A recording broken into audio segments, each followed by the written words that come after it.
Shalom, selamat siang Bapak Ibu Saudara yang dikasihi Tuhan Yesus Kristus. Selamat kita berjumpa kembali dalam renungan pada siang hari ini. Kiranya saudara semua ada dalam keadaan yang baik, penuh sukacita dan semangat dalam menjalani aktivitas. Dalam kitab Mazmur pasal 73 ayat 25-26 tertulis, "Siapa gerangan ada padaku di sorga selain Engkau? Selain Engkau tidak ada yang kuingini di bumi. Sekalipun dagingku dan hatiku habis lenyap, gunung batuku dan bagianku, tetaplah Allah selama-lamanya." Saudara yang dikasihi Tuhan, Mazmur pasal 73 ini dituliskan oleh Asaf. Siapakah Asaf? Asaf bukanlah hanya seorang penulis Mazmur, tapi dia punya peranan yang penting dalam kegiatan ibadah bangsa Israel. Dia melayani di bidang musik. Asaf adalah seorang dari keturunan Lewi dan dipilih oleh Raja Daud untuk menjadi salah satu dari 3 pemimpin utama untuk melayani di bidang musik, pujian di tabernakel, yaitu di kemah suci, untuk melayani dan memuliakan Tuhan. Asaf bukan hanya seorang pemusik atau pembuat mazmur, tapi dia adalah seorang pelihat. Kalau kita baca 2 Tawarik 29 ayat 30, di situ disebutkan tentang Asaf sebagai pelihat. Dan pelihat adalah kata lain untuk sebutan seorang nabi.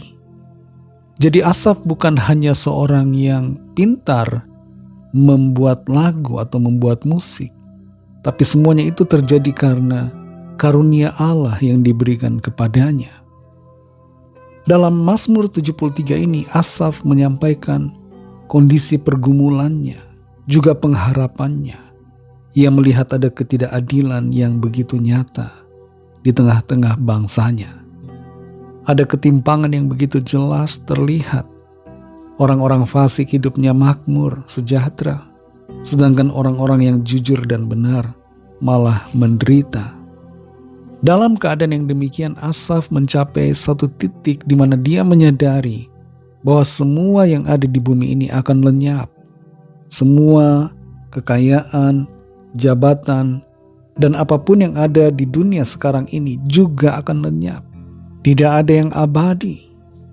Dan Asaf di sini menyatakan bahwa sekalipun ia tidak punya bagian di bumi, sekalipun dia kehilangan segala miliknya, meskipun dia kehilangan aset yang ada di dunia, tapi dia menyadari bahwa ada satu yang sangat berharga yang dia miliki, yaitu Allah, yaitu Tuhan yang selalu ada menjadi bagian dalam hidupnya. Dalam Mazmur 73 ayat 25-26 ini tertulis, "Siapa gerangan ada padaku di sorga selain Engkau?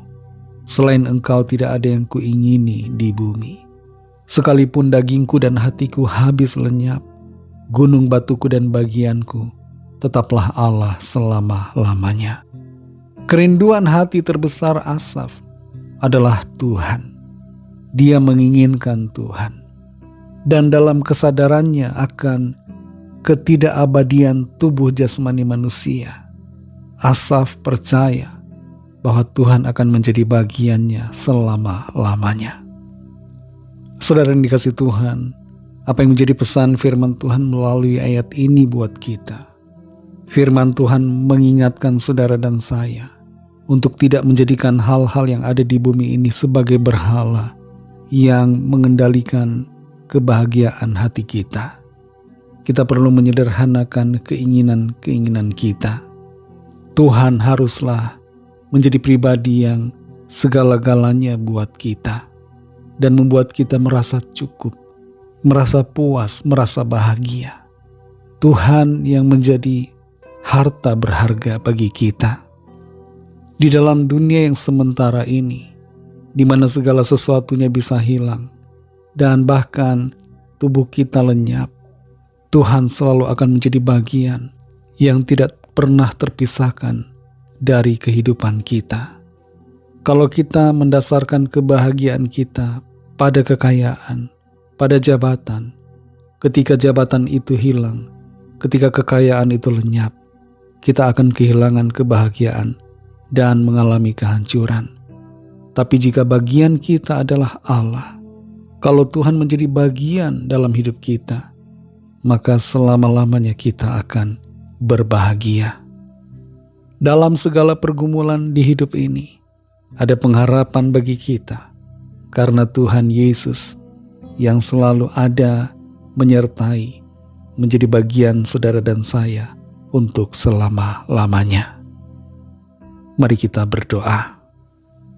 Terima kasih Tuhan Yesus untuk firman-Mu yang sudah kami dengar. Kami bersyukur karena Engkau Tuhan selalu ada bagi kami dan menjadi bagian kami yang kekal. Engkau tidak pernah meninggalkan kami. Engkau selalu ada bagi kami. Terima kasih Tuhan Yesus. Kami bersyukur akan kasih karunia-Mu yang Tuhan limpahkan. Dan kami bersyukur karena Engkau selalu ada bagi kami. Dan pada akhirnya kami akan melihat Engkau. Terima kasih untuk firman-Mu. Pimpin kami selalu Roh Kudus untuk berjalan di dalam pengharapan, bukan dalam keputusasaan.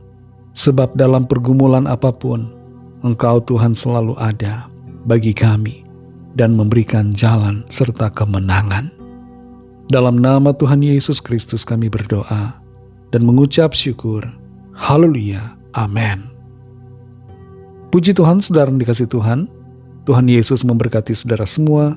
Selamat melanjutkan aktivitas saudara dan sampai jumpa dalam renungan yang berikutnya. Haleluya.